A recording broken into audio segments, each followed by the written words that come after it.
Après un bref moment d'expression figée, Primordial de Monès Chic laissa échapper un rire séduisant. Bien, bien. Mourons ensemble. Tout le monde meurt, l'univers entier meurt.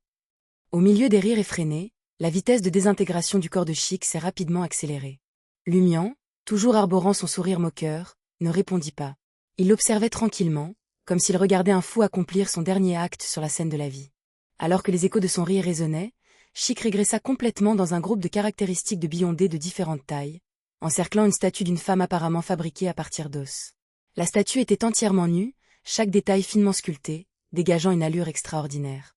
Son visage changeait, parfois flou et chaotique, d'autres fois exceptionnellement vif, mais il portait toujours le visage de Chic. Un son clair de fracas suivit, alors que le monde miroir spécial, enflammé par le feu de destruction, s'effondrait dans un rugissement assourdissant. Dans le monde des ruines, Franca et les autres ont à peine eu le temps de réagir avant de sentir la terre trembler violemment. De près et de loin, des montagnes surgissaient du sol, crachant une fumée dense et du magma cramoisi. Dans le ciel, des traînées brillantes de météores se sont abattues sur diverses parties des continents nord et sud.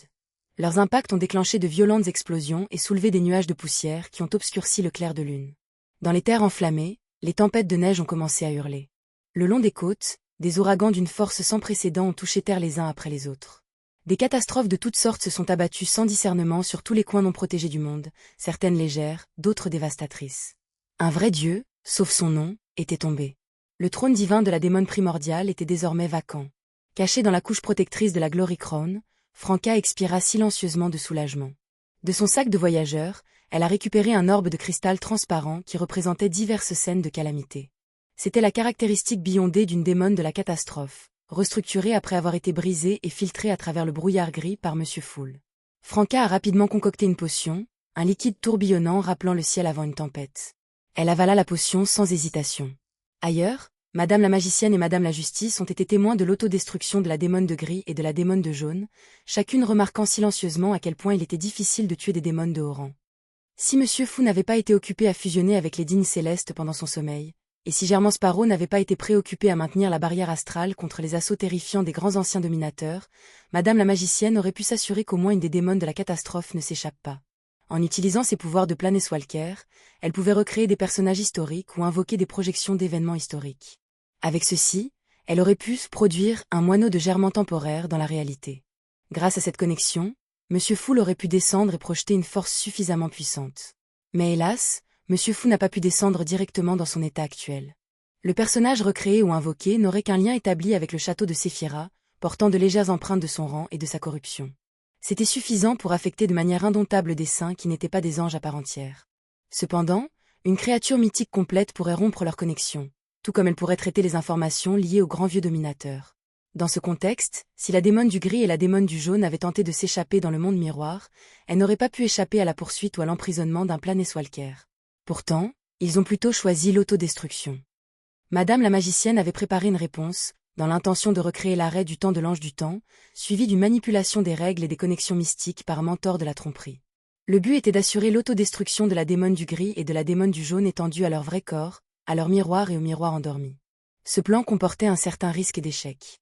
Cependant, forte de sa chance, Madame la magicienne était confiante dans son succès. Malheureusement, avant qu'elle ne puisse agir, la démone primordiale était déjà tombée. Les désastres qui s'ensuivirent accélérèrent l'autodestruction des deux démones. Remarquant la déception de Madame la magicienne, Madame la justice pencha la tête avec un sourire. J'ai secrètement planté en eux des graines de peste spirituelle. Étant donné le psychisme tordu typique des démones, elles souffriront sans aucun doute de problèmes plus tard, menant peut-être même à leur disparition. Audrey a utilisé le terme « peut-être », car elle n'était pas sûre si la secte des démons possédait un artefact scellé de niveau incapable de guérir ou de supprimer de telles maladies. Sur un autre front, Sua et Tyrier ont réussi à demander l'aide du dieu enchaîné et à échapper à l'enchevêtrement de Madame l'ermite, de l'ange du Saint-Esprit et de l'ange du temps avant l'arrivée de Madame la magicienne et de Madame la justice. Ils battirent en retraite, vaincus.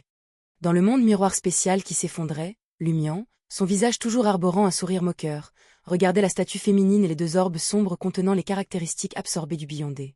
Pourtant, il ne leur permettait pas de fusionner avec le visage de Chic sur son épaule. Au lieu de cela, il a déployé toutes ses forces pour résister à l'inévitable attraction de la loi de convergence des caractéristiques des au-delà. Il a tenu bon jusqu'à ce que le feu de destruction commence à consumer sa tête d'origine, faisant fondre les visages Chic et Tudor à côté du vortex chaotique. Ce n'est qu'à ce moment-là que les deux marionnettes en acier restantes sont passées à l'action. Le visage partagé par Aurore et Jenna n'était pas maudit comme celui de Chic et n'a été affecté que plus tard par l'influence brûlante de Lumion. Sa fonte a été moins sévère. La marionnette en acier portant des gants sombres a étendu les deux mains, extrayant la conscience de soi et les empreintes spirituelles de Chic des deux caractéristiques de la démone de l'Apocalypse. Cette extraction, limitée par le rang de la marionnette, était temporaire et incapable de posséder définitivement les entités. Si des récipients appropriés n'étaient pas trouvés, la conscience et l'empreinte extraite retrouveraient bientôt leurs caractéristiques d'origine. À ce moment-là, l'autre marionnette d'acier, enveloppée dans un manteau illusoire, tendit la main droite et termina la greffe. Il a transféré la conscience de soi et l'empreinte spirituelle extraite à la statue féminine, la voix de l'unicité de la démone. En tant que résonance la plus forte pour la conscience de soi et les empreintes spirituelles de Chic, la statue les a facilement acceptées. Même si ce n'était pas le cas, Foulingord s'y attendait pour garantir la conformité. Une fois cela fait, les marionnettes d'acier succombèrent à l'effondrement du monde miroir et Lumion cessa sa résistance. Il a permis à l'unicité de fusionner avec le visage fondant de la joue. Les caractéristiques désormais purifiées de la démone de l'Apocalypse Beyondé ont été guidées vers les visages tachés de sang d'Aurore et de Jenna. Enfin, les trois caractéristiques du Beyondé de la séquence 1 et le caractère unique de la voix démoniaque se sont réunis au sein de Lumion, devenant un tout. Leur agrégation s'est intensifiée et la tête de Lumion, ainsi que le feu de destruction de la malédiction, ont semblé s'effondrer en une singularité. Endurant une immense douleur, Lumion sourit et plongea 0-01 dans le visage fondant des Tudors, l'enfonçant complètement. Puis, il avala les deux couronnes imbibées de sang. Les trois caractéristiques et l'unicité du Beyondé de la séquence 1 de la voix du prêtre rouge ont également été rassemblées. Le tonnerre gronda tandis que des éclairs blancs argentés frappaient diverses parties du monde des ruines. Le pendu Alger et la juge Audrey ont instinctivement regardé vers le ciel. Ils virent les projections de la lune cramoisie et les étoiles allumées par une flamme invisible et incolore, apportant la lumière au monde.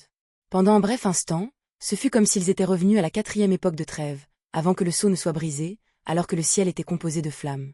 Les catastrophes se sont intensifiées. Audrey remarqua au loin les chênes massifs qui courbaient leurs branches. Elle a vu Magicien Fort et The Moon Emelin alterner entre formes masculines et féminines, tantôt androgynes, tantôt normales.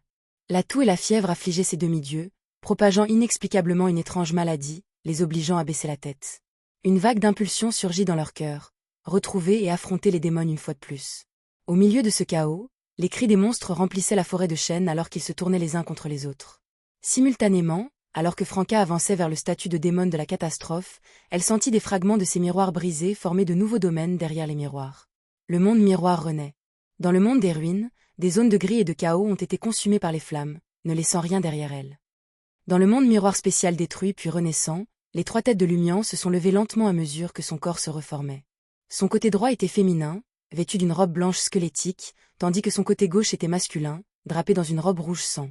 La tête droite portait les visages purifiés d'Aurore et de Jenna, propres, débordant de spiritualité, même si leurs yeux restaient fermés, incapables de parler ou de transmettre leur conscience. La tête gauche présentait le visage de Chic, désormais moins maternel et plus séduisant, avec un sourire captivant et des lèvres légèrement entrouvertes. Le visage de Tudor semblait plus net, avec la marque du drapeau rouge sang sur son front dépassant légèrement. La face du vortex chaotique continuait d'absorber le feu de destruction, tournant légèrement. La tête de Lumion est devenue plus belle, ses longs cheveux étaient couleur de sang, ses traits exudaient une masculinité affirmée. Sous son aisselle gauche et ses côtes, des bras supplémentaires ont poussé, tenant une bannière brûlée et tachée de sang. À sa droite, les bras assortis tendus, pâles comme du jade blanc mais les mains vides. Un nouveau prêtre rouge et démon du chaos était né. En tant que dieu, certaines unicités se manifestent comme des parties de son corps ou de ses biens, d'autres sont restées cachées. L'instant suivant, Lumion leva ses trois têtes, regardant la lune cramoisie revenant dans la région. Vous êtes toujours à l'étape critique de la fusion, ricana Lil. Cette petite interférence, que peut-elle réaliser? Rien avant, rien maintenant. Souriant hardiment, Lumion leva ses 4 nouveaux bras. Des flammes invisibles et incolores et un vortex chaotique de possibilités infinies ont surgi vers la projection de la lune cramoisie.